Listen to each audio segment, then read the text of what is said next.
Wadah sudah sama, benihnya sama, media tanamnya sama, caranya juga sama, hasilnya bisa berbeda. Hai, ketemu lagi dengan saya Gani De Jong. Hari ini kita akan ngobrol tentang bagaimana cara terbaik menanam microgreen. Selain mengcopy cara orang menanam, kita juga harus bisa memodifikasi sesuai dengan kondisi kita. Kan kita pernah ya, ngikutin step by step, semuanya diikutin persis, dari benihnya, cara nyiram, tray, kemudian tata caranya, tapi hasilnya berbeda. Ya tentu ya, karena situasi dan kondisinya berbeda. Pada saat mentor itu menjelaskan, itu belum tentu sama dengan situasi dan kondisi kita. Misalnya, kita bahas tentang benih. Benihnya sudah sama, tapi cara penyimpanannya apakah sudah sama? Jangan-jangan kita tidak menyimpannya dengan baik sehingga masuk angin. Terutama untuk sunflower ya. Sunflower itu, kalau dia masuk angin, daya tumbuhnya menjadi 50% atau bahkan kurang dari 50%. Kemudian lagi media tanam. Sama-sama kokopit, belum tentu kokopitnya sama ya. Kemudian air, udara, itu semua komponen yang tidak sama satu dengan yang lainnya. Sehingga kita perlu tahu prinsip dasar, sehingga pada saat ada penyimpangan atau hasil yang berbeda, kita bisa analisa apa sebenarnya yang terjadi ini ya. Oke, kita akan bahas satu persatu prinsip-prinsip dasar dari semua yang kita lakukan, sehingga kita tahu persis apa yang harus kita perbaiki. Kita akan bicara dulu tentang benih. Oke, nomor 1, benih harus berkualitas. Tidak harus di sumber yang sama ya, tapi yang pasti benih itu harus berkualitas. Yang kedua adalah cara menyimpan. Menyimpan di toples, tapi toplesnya juga harus diperhatikan apakah pada saat kita mengunci, toples itu cukup kencang sehingga angin nggak masuk ya. Yang kedua, saat menyimpan juga jangan sampai ada kutunya. Jadi kalau sudah ada kelihatan kutu, silakan dijemur dulu, kemudian dimasukkan lagi dalam toples dan kunci dengan kencang. Dan yang ketiga nanti adalah cara merendam. Nah, sebelum kita masuk ke cara merendam, banyak sekali yang berkomentar atau bertanya, kok ini benih sunflowernya mengambang semuanya? Ya, memang ada yang mengajarkan bahwa untuk mengetahui benih bagus dan tidak bagus, ketika direndam di air, dia akan tenggelam. Yang bagus tenggelam, kemudian yang mengapung itu tidak bagus. Sebenarnya ada benarnya dan ada tidaknya. Kita harus tahu filosofi mengapa mengambang itu jelek. Mengambang itu jelek itu karena biji tadi kemungkinan sudah kopong, dimakan oleh kutu. Atau dia sudah tidak utuh ya, sehingga udara ada yang masuk ke dalam sela-sela dalam biji itu ada anginnya, dan dia mengambang.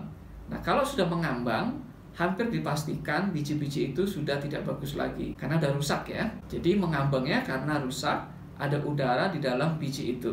Dalam kasus sunflower, dia mengambang, tapi bukan karena rusak. Karena sunflower itu atau biji bunga matahari itu, kan ada kulitnya ya. Nah, kulitnya ini sebelum biji di dalamnya itu ada udara, jadi kopong, sehingga pasti mengambang. Nah, mengambangnya sunflower itu bukan berarti rusak. Semua biji yang masih bagus untuk sunflower pasti mengambang. Nah, kalau yang biji kecil, kita nggak perlu merendam ya. Dia akan kemungkinan mengapung semuanya karena dia terlalu ringan. Jadi kalau ringan, dia pasti mengapung. Untuk yang biji kecil langsung kita tabur aja, kemudian pada saat kita siram, itu juga sama dengan merendam. Jadi prinsip dari merendam itu adalah membasahi, kemudian air itu akan meresap ke dalam biji yang membuat dia akan mulai tumbuh. Jadi aktivasinya adalah air. Jadi kalau biji kita simpan kering, dia tidak akan tumbuh. Begitu terkena air, meresap ke dalamnya, dia teraktivasi dan mulai sprout. Dan yang terakhir adalah tentang karakteristik. Setiap biji punya karakteristik berbeda-beda. Kalau sunflower direndam lama juga problem, dia akan rusak. Jadi 1-2 jam saja atau tidak usah direndam. Langsung di-spray ya, disemprot. Tapi semprotnya agak banyak supaya dia merasa seperti terendam juga. Kemudian pisut, kacang hijau, wheatgrass, kacang tolo, dan kacang-kacang besar lainnya itu bisa 12-15 jam. Jadi kita perlu tahu karakteristik dari masing-masing biji itu. Di website saya sudah saya sediakan tabel berapa lama kita harus merendam. Nanti linknya ada di description ya. Nah, kemudian tentang media tanam. Kita harus tahu prinsip dasar dari media tanam itu sendiri. Bahwa media tanam di microgreen itu fungsinya adalah untuk akarnya mengikat supaya dia bisa berdiri tegak. Itu fungsi pertama dari media tanam adalah agar si tanaman itu bisa mengikat akarnya di media dan dia bisa berdiri tegak. Apapun media tanam itu. Kenapa? Karena tanaman microgreen dia tidak membutuhkan nutrisi dari luar atau dari media tanam. Mau pakai kompos atau tidak, dia tetap akan tumbuh sampai umur tertentu. Ketika dia sudah berumur 14 hari ke atas, dia butuh pupuk untuk membesarkan ya. Dia sudah butuh nutrisi dari media tanam. Tapi karena kita memanennya di bawah 14 hari, maka belum sempat butuh, kita sudah panen. Sehingga yang namanya nutrisi, baik kimia atau organik, itu tidak terlalu dibutuhkan di microgreen. Tapi kalau Anda mau coba, ya boleh aja. Pastikan bahan yang kita tambahkan ke dalam media tanam itu adalah organik. Ada juga biji-biji yang tidak membutuhkan media tanam bisa tumbuh. Buah kelapa ya, buah kelapa itu kalau kita taruh di lantai aja dia pasti tumbuh ya, nggak pakai media. Nah, dalam kasus microgreen, ada beberapa biji yang bisa tumbuh tanpa media. Hanya diaktifasi dengan air, yaitu pea shoot atau tom yum, sunflower, ya, kemudian ada kacang tolo, ada kangkung, ada red radish, dan umumnya berbiji besar. Karena berbiji besar itu agak tahan dengan air ya. Yang banyak lubangnya, sehingga dia bisa masuk ke dalam lubang-lubang itu dan mengikat akarnya. Ketika akarnya sudah sampai ke bawah, menggelantung di bawah, baru kita kasih air. Selama akarnya belum sampai air, kita tetap akan menyiramnya dari atas. Kita bisa pakai tray khusus atau kita pakai tray biasa, kita lubangi sendiri supaya akarnya bisa mengikat di bawah. Nah, dengan demikian, kalau kita udah tahu sifatnya, bahwa media itu adalah untuk mengikat akar, dan microgreen tidak butuh nutrisi dari luar, maka kita bisa berimprovisasi mencari media lain. Misalnya Pak Renga, dia menggunakan pasir malang untuk menanam ya, karena memang benar bahwa microgreen tidak membutuhkan nutrisi ya, dia hanya butuh tempat untuk berdiri. Maka penanaman dengan pasir itu bisa kita lakukan. Jadi kalau kita sudah tahu prinsip dasar, kita bisa memodifikasi media tanam. Yang penting kita mengerti filosofi media tanam itu. Nah, kemudian air. Air kita bisa menggunakan air biasa, bisa air ledeng atau air pump, bisa air isi ulang atau air buangan AC ya. Jadi semua jenis air bisa, asalkan air itu tidak mengandung karbohidrat atau bahan kimia lainnya yang membuat bijinya membusuk. Jadi sangat simpel, microgreen itu hanya butuh air biasa. Kemudian ada yang tanya, apakah boleh ditambah ekoenzim atau misalnya pupuk organik cair, POC ya? Ya tentu boleh. Kalau saya tidak menambahkan apapun. Nah, kemudian penyiraman. Penyiraman pun seperti biasa saja. Saya biasa siram dari atas saja, kecuali untuk yang berbatang kecil seperti bayam, sawi, ya, kemudian ada alfalfa. Nah, itu batangnya kecil. Kalau kita tanam sangat rapat, daunnya itu kan saling bersentuhan ya, dekat sekali, seperti hutan gitu ya. Nah, kalau kita semprot dari atas ketika dia sudah berdaun, daunnya mungkin nempel di antara daun, sehingga itu juga bisa menyebabkan busuk. Ya, jadi busuk daun akibat ada air yang menempel sesama daun. Kalau sudah seperti itu, kita bisa menyiramnya dari bawah, atau misalnya ujung dari semprotan kita itu kita masukkan sedikit di bawah rimbunnya daun-daun itu, kemudian kita spray. Dia hanya kena batang dan akar atau media tanamnya, tapi tidak kena daunnya. Nah, kalaupun kita mau semprot dari atas, pastikan tidak terlalu padat, dan setelah semprot diangini, jadi dia cepat kering ya. Sedangkan yang tidak pakai media tanam, yang di bawahnya dicadangkan air, airnya diganti setiap hari, minimal 1 kali dalam sehari. Kalau bisa 2 kali ya, pagi dan sore, itu akan lebih baik, akarnya akan lebih sehat. Tapi juga perlu diperhatikan, jangan sampai dia airnya melebihi. Misalnya begini, kalau kita pakai tray yang hijau putih itu, pada saat kosong kita bisa taruh 450-500 ml misalnya ya. Kita ukur ya, kita lihat. Tapi pada saat sudah tumbuh akar banyak dan akarnya juga memenuhi ruangan di bawah, maka kita tidak perlu meletakkan air sebanyak itu. Karena dengan ukuran yang sama pasti akan meluber. Nah, kalau dia ke atas dan mengenai bijinya akan cepat busuk. Ya, jadi sekali lagi, air ini perlu dilihat, ditakar. Pada saat akarnya sudah banyak di bawah, airnya harus dikurangi. Kalau enggak, dia akan mengeluap ya. Jangan sampai kena bijinya yang di atas. Kemudian tentang udara sekitar. Saya di Batam, kemudian di Jakarta, kemudian di Bali, di Kalimantan, mungkin udara kita tuh berbeda. Apalagi ditambah dengan musim, misalnya musim hujan. Berarti kan tidak terlalu panas. Kemudian kalau pada saat terik, mungkin ruangan kita menjadi pengap. Nah, untuk mengatasi hal yang seperti ini, kita cukup menambah kipas supaya anginnya terus berputar sehingga tidak terjadi kelembapan di antara daun-daun, di antara batang-batang. Hampir semua jenis microgreen itu sangat terpengaruh dengan kelembaban. Kalau dia terlalu tinggi, maka dia akan mengundang jamur, terutama di medianya. Kalau medianya terlalu basah, itu dalam 1-2 hari jamurnya akan tumbuh. Media tanam itu harus cenderung kering, tapi harus ada sedikit basah. Jangan sampai dia kering kerontang ya.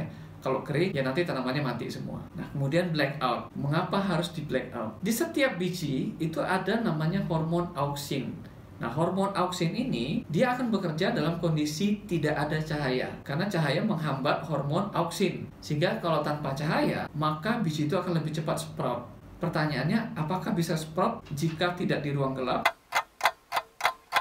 Bisa, sedikit lebih lambat. Boleh taruh di rak, tapi tidak disinari. Kalau ada lampu di atas ruangan, itu lampunya tidak terlalu pengaruh, cahayanya kecil sekali, sehingga dia pun tidak ada masalah. Kalau ada ruang gelap, itu lebih baik, tapi jangan sampai ruang gelap itu sangat pengap. Ingat ya, pengap itu mengundang jamur. Nah, ketika dia sudah sprout, kita biarkan dia di ruangan gelap atau tanpa cahaya, maka dia akan tumbuh lebih cepat. Batangnya akan lebih tinggi karena si hormon auksin tadi berkembang sangat cepat. Tidak ada penghambat ya, karena cahaya itu menghambat hormon pertumbuhannya. Nah, sehingga dia akan tumbuh dengan sangat cepat. Tapi kita juga harus mengukurnya, jangan sampai terlalu lama di BO atau di blackout. Karena kalau terlalu lama, dia akan sangat tinggi, tapi batangnya tidak kuat. Misalnya untuk yang berbatang kecil seperti sawi, bayam, ya, red radish, mereka itu batangnya kecil, kita boleh blackout tapi jangan terlalu lama. Begitu ada sprout ya kira-kira 1 cm, kita boleh kenalkan ke matahari supaya batangnya menguat. Nah, ini ada kaitannya dengan yang slide berikutnya, pencahayaan. Kalau blackout tadi adalah supaya cepat tumbuh dan batangnya tinggi,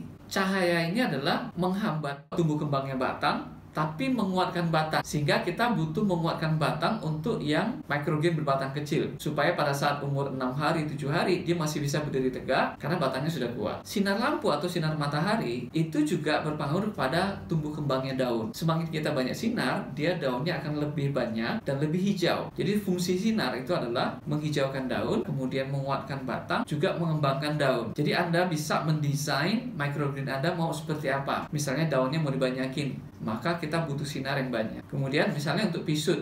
Nah, pisut itu kalau kena matahari banyak atau kena sinar yang banyak, batangnya berserat. Nah, supaya masih enak dimakan, kita BO dia lebih lama, blackout lebih lama. Misalnya 6 hari, 7 hari, dia akan pucat ya, kuning ya, karena nggak ada klorofilnya. Hari berikutnya, kita kasih sinar lampu atau sinar matahari. Cukup bias matahari ya. Dan kemudian dia akan mulai menghijau. Jadi setelah kita tahu blackout itu fungsinya apa, sinar itu fungsinya apa, kita bisa mendesain microgreen kita seperti apa. Nah, kalau misalnya pisut tadi kita blackout lama, dia akan tinggi sekali, bisa sampai 12 cm, 15 cm.